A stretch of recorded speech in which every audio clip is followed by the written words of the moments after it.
most of what you did before 9 a.m. today wasn't a decision.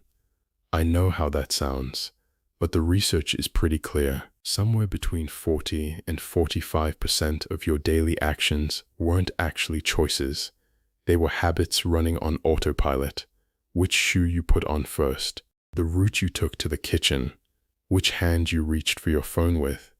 You didn't decide any of that. A deeper, older part of your brain decided for you, ran the sequence, and handed the morning back to you when it was over. Your conscious mind was along for the ride. And if that's true, if nearly half of your life is being run by loops you're not paying attention to, then the question I'm going to ask you in the next 15 minutes is the one Charles Duhigg is really asking in his book, The Power of Habit. Are those loops actually yours, or did someone else install them? Let me take you to a kitchen in Playa del Rey, California. It's a Thursday morning in the fall of 1993. Beverly Pauly is standing at the counter with a mug of coffee, watching her husband Eugene cook breakfast for what will turn out to be the second time that morning. She watches him crack 2 eggs into a pan. He adds bacon. He toasts bread. He eats standing at the counter, humming under his breath. Then he climbs back into bed and turns on the radio. 40 minutes later, Eugene gets up, walks into the kitchen, and cooks bacon and eggs again. Eugene has no memory. A virus erased most of his brain 2 years ago.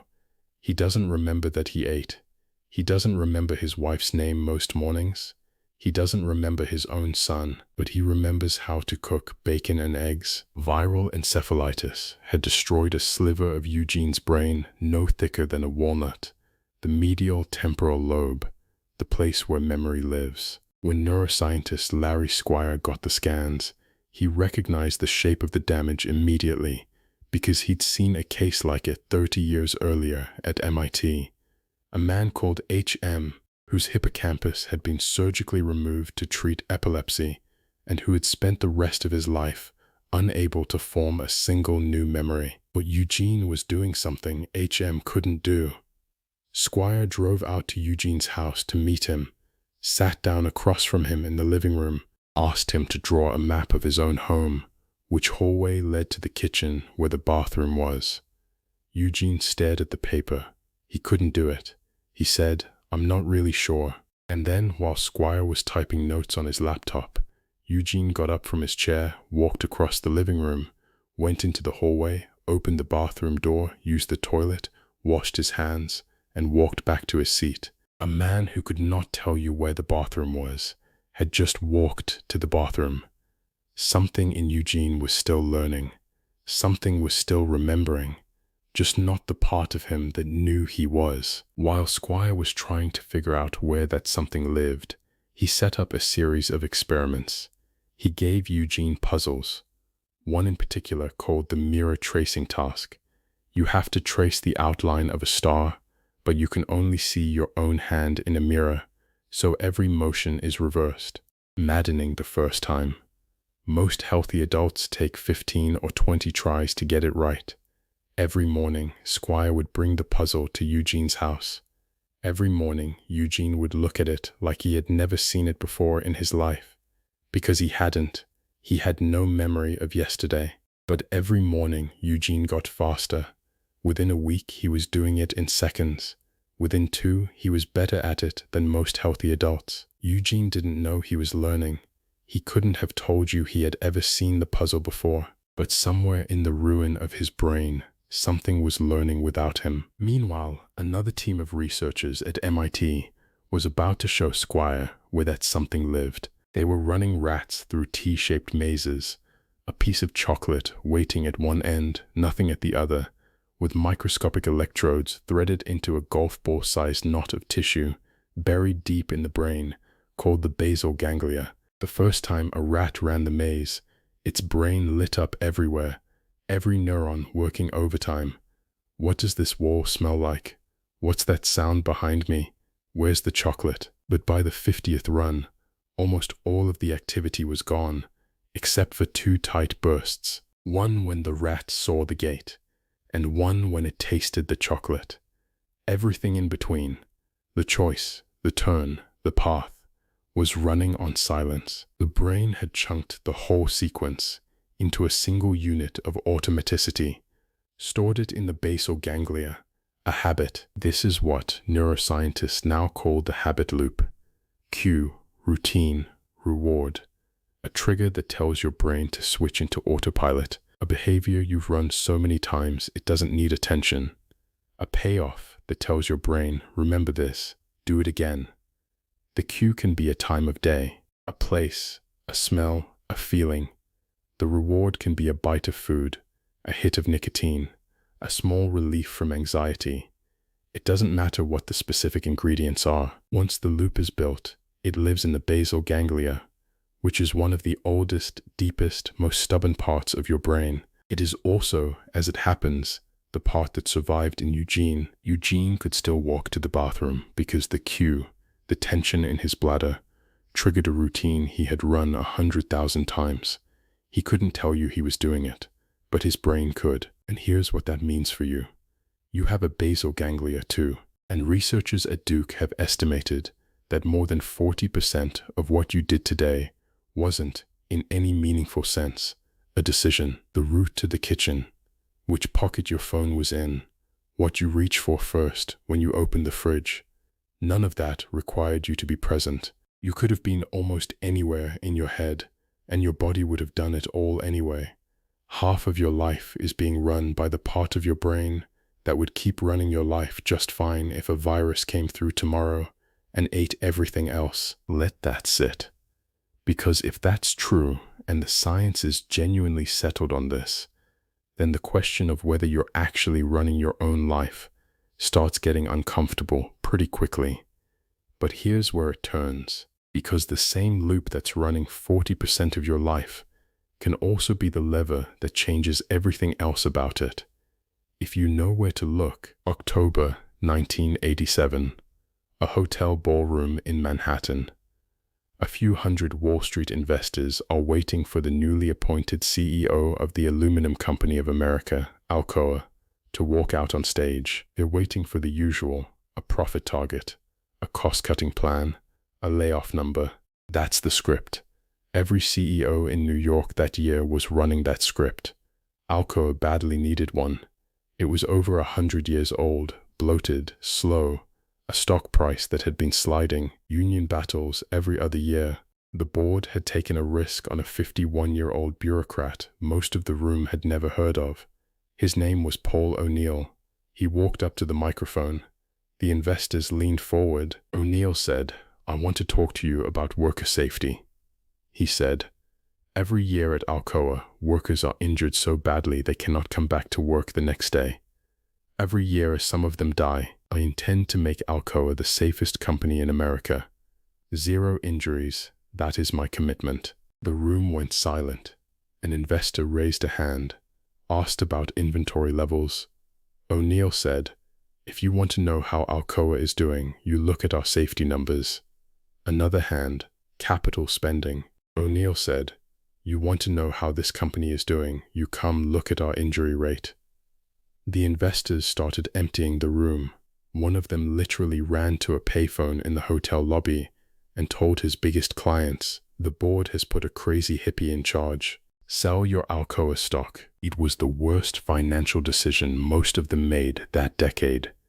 Within a year, Alcoa was posting record profits. By the time Paul O'Neill retired 13 years later, the company's market capitalization had grown by $27 billion, and Alcoa had become the safest heavy manufacturing business on the planet. Here's what O'Neill had figured out that nobody else had. You can't walk into a company of 200,000 people and announce that everyone's going to work harder.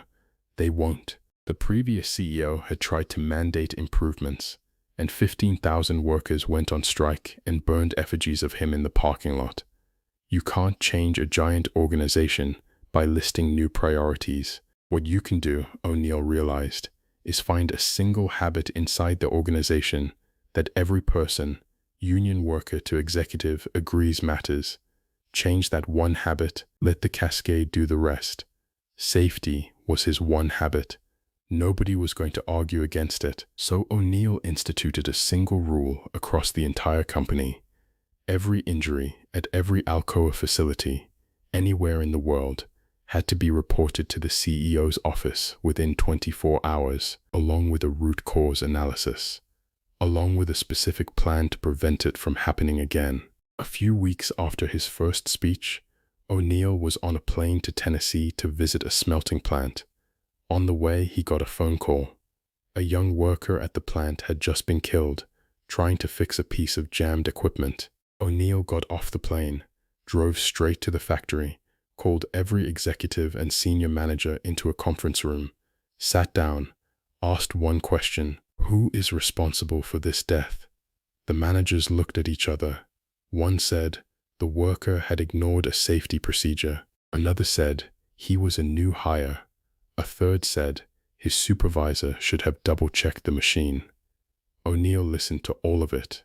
Then he said, I am responsible, and so are each of you, because something in the way we run this plant made it possible for a young man to die trying to do his job. And here's where the invisible cascade started. To hit that 24-hour deadline, unit presidents had to know about every injury the moment it happened, which meant their VPs had to know the moment after, which meant floor managers had to know, which meant workers had to feel safe enough to flag problems. In a company of 200,000 people, information started moving in real time, a flow that had never existed before in the 100-year history of Alcoa was suddenly flowing, up the hierarchy, down the hierarchy, across plants. And once information is moving that fast about one topic, it turns out you cannot prevent it from moving that fast about other topics. If a floor manager is telling his VP about a loose bolt, he's also telling him, while he's on the phone, about the defect rate on Tuesday's run, about the customer complaint from Ohio, about the engineer who has an idea for cutting scrap by 15%. The safety habit had become, without anyone designing it that way, a communication habit, a quality habit, an innovation habit, a profit habit. Paul O'Neill had changed exactly one habit inside Alcoa, and it had invisibly rewired everything else. Duhigg calls this a keystone habit, a single habit inside a system that, when you change it, invisibly rewires everything else. Every organization has them. Every family has them, and every person has them. And here's the part that should make you stop. Most of us spend our entire lives trying to fix the wrong habits. We try to lose weight, and we attack the food. We try to save money, and we attack the spending. We try to be happier, and we attack the mood. But the research Duhigg is pointing at, from studies of people who have actually managed to change their lives, keeps showing that the habit most people need to change is almost never the obvious one.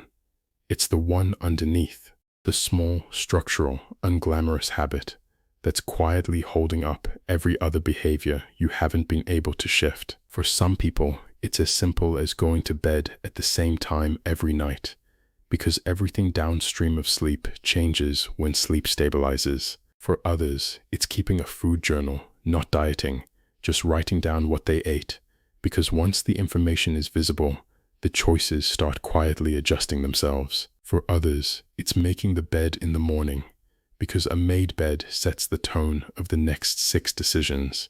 Paul O'Neill's keystone habit was worker safety. Yours will be something else.